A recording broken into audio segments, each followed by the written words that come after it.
मजबूत शुरुआत देखने को मिल रही है पिछले 3 दिनों की कमजोरी के बाद। गिफ्ट निफ्टी हरे निशान में करीब 14 अंक ऊपर इस वक्त कारोबार कर रहा है। चीन के बाजार तो 6 अक्टूबर तक बंद ही हैं, लेकिन बाकी सभी इंडाइसेस देखेंगे तो वो भी हरे निशान में ही कारोबार कर रहे हैं। हांगकांग के बाजार 57 अंक ऊपर हैं, कोरिया के बाजार हरे निशान में है और निकाई के बाजार 1% ऊपर की बढ़त के साथ ट्रेड कर रहे हैं। तो एशियाई बाजारों से शुरुआती संकेत काफी पॉजिटिव। अब रुक करते हैं दूसरे ग्लोबल बाजार का। हमारे साथ विश्व मोहन जुड़ चुके हैं पूरा अपडेट लेकर। विश्व मोहन, गुड मॉर्निंग। बताइए, ग्लोबल मार्केट से भी संकेत अच्छे हैं? बिल्कुल, गुड मॉर्निंग पूजा। अमेरिकी बाजारों में कल अच्छी तेजी दिखी। 127 अंक की तेजी हमने डाउ जोन्स में देखा। नैस्डेक और एसएनपी, नैस्डेक में टेक शेयरों के दम पर टेक शेयरों में अच्छी तेजी थी।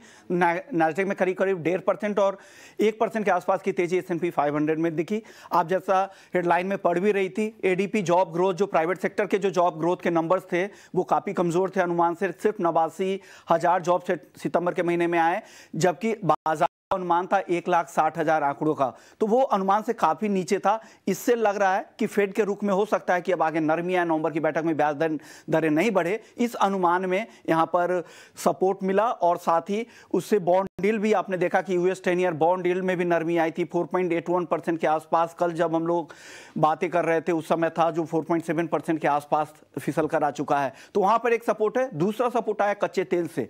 कच्चा तेल काफी कमजोर हुआ है। पिछले हफ्ते के अगर सेटलमेंट प्राइस पर देखें $95 के आसपास का था, वहां से गिरकर अब $85-86 के आसपास आ गया है। कल के सत्र में ही सिर्फ 4-5% तक की गिरावट आई है।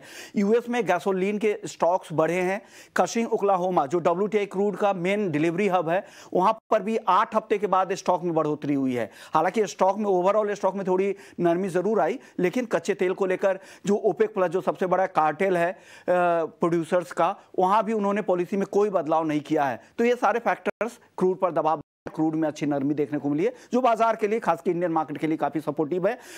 यूरोप की बाजार की बात करें तो सुस्ती ही दिखी।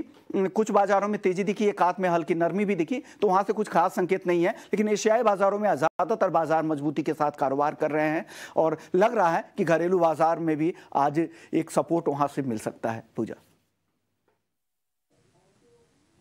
ओके, थैंक यू विश्व मोहन आपका ये अपडेट देने के लिए। तो इस वक्त पॉजिटिव दिखाई दे रहे हैं सुबह सुबह संकेत ग्लोबल बाजारों से। कच्चे तेल में अब $90 के नीचे कच्चा तेल आ चुका है, जो कि भारतीय बाजारों के लिए तो फिलहाल पॉजिटिव है। तो इसका भी असर आज रहेगा और एशियाई बाजारों से शुरुआत अच्छी दिखाई दे ही रही है।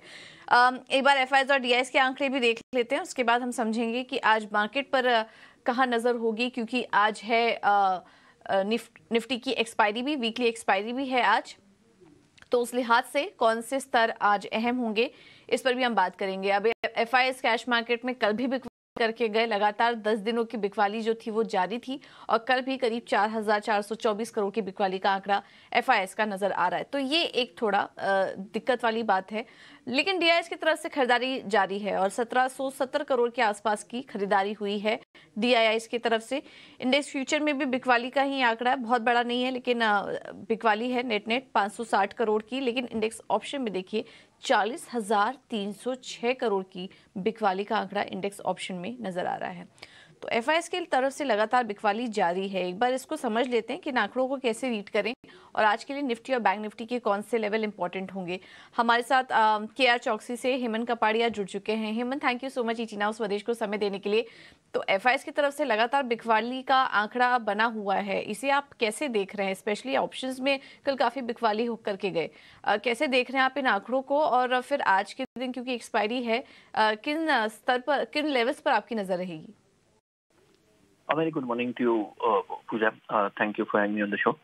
जैसे आपने बताया, एफआई की वन वे आंकड़े नेगेटिव ही आ रहे हैं।